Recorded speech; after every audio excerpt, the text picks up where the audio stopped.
As part of my ongoing investment in you and our Better Everyday community, I'm going to share another excerpt from the advisory work that I did for an international group of business leaders. Today's advice comes from the prompting of this question. Explain the concept of system building and how to create a system into a business. Okay, here we go. Okay, we'll understand that business systems are often neglected. We don't do anything about them until things become painful. It's kind of like a dog sitting on a nail. So a guy walks up to an old farmhouse, and on the porch is the old man sitting in a rocking chair, and next to him is his old dog. And the dog is moaning and groaning. So the guy asks the old man, why? And the old man replies, oh, it's because he's sitting on a nail. And the guy asks, well, why doesn't he move? And the old man says, because it's not hurting enough for him to move. And this is how most business leaders operate. Countless business owners and leaders complain about the lack of control they have over their business or the lack of freedom that they have. Yet in the same breath, discount the value of well-designed systems. You see, freedom requires structure.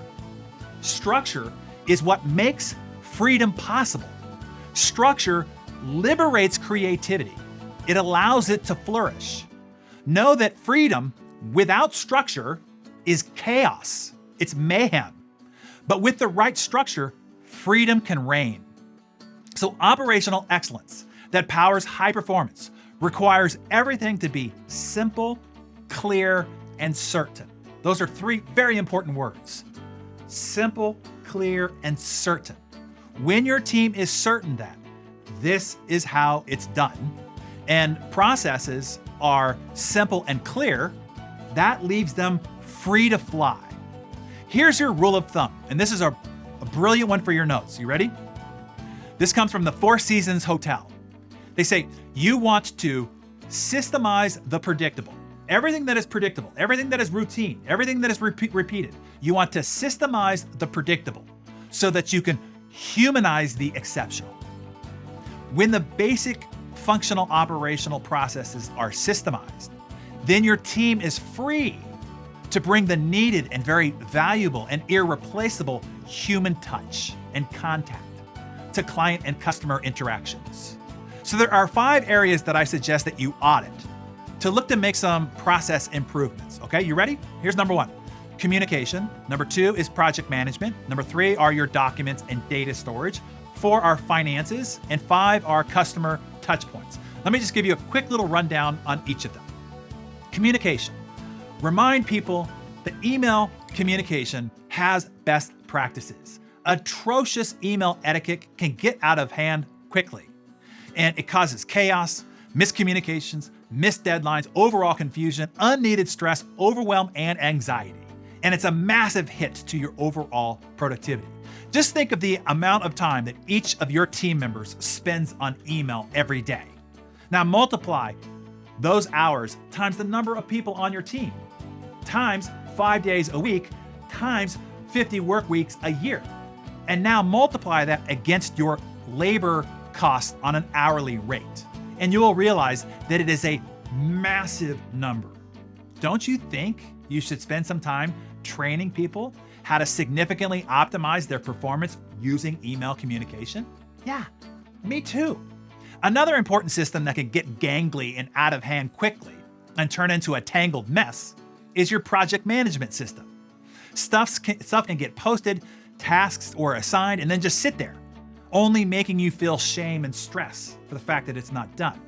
And many of those tasks are no longer even valued or a priority, but they still sit there stinking up your screen and making you feel bad and shameful. So I recommend that you assign everybody to do what we call an aggressive pruning. In horticulture, it's called a hard pruning or a rejuvenating pruning. This is when you cut the shrub off to the height of 6 to 12 inches above the ground and allow it to regrow. You've probably seen it when your gardeners have done it in your yard when there's not much but just a stump and all the branches have been sheared off, and you probably freak out like I did and blame them for destroying the bush. But as they explained to me, the advantage of doing a hard pruning is that the shrub rejuvenates quickly. growing back a much healthier and more vibrant version than its previous self, which is exactly what happened. You want to do that with your project management system as well. Cut everything down to the stump. Only the most essential, high-value, vital tasks and priorities remain. Trust me, it'll all grow back and quickly, but hopefully a healthier, more productive version than its previous self. The next is data and financial reporting. You just want to simplify everything. Most of what you are reporting on, nobody's even looking at or even using, but it's taking mass amounts of time to put together. And then perfect the most important data points to make better decisions so that you can take your company to the next level. And finally, are your customer touch points. Since this isn't a marketing discussion, I suggest just focus on the client-facing invoices and contracts and frequently asked questions and promotional documents. Clean them up to make them as simple, clear, and certain as possible.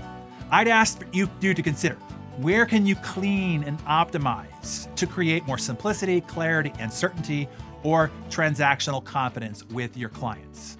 Those are the processes in every organization that exist that are, because this is the way it's always been done. However, just because something is routine or tradition or it's how it has been done does not mean it's necessarily efficient. So look at how you operate everything and ask, how can we make this better? Because if there is a will, there is a way. So in summary, understand that cleanliness creates clarity, and clarity produces productivity and happiness. Cleaning your systems might be arduous, but the end result will give you a more efficient and effective team and make you a much better person to be around when you go home to your family.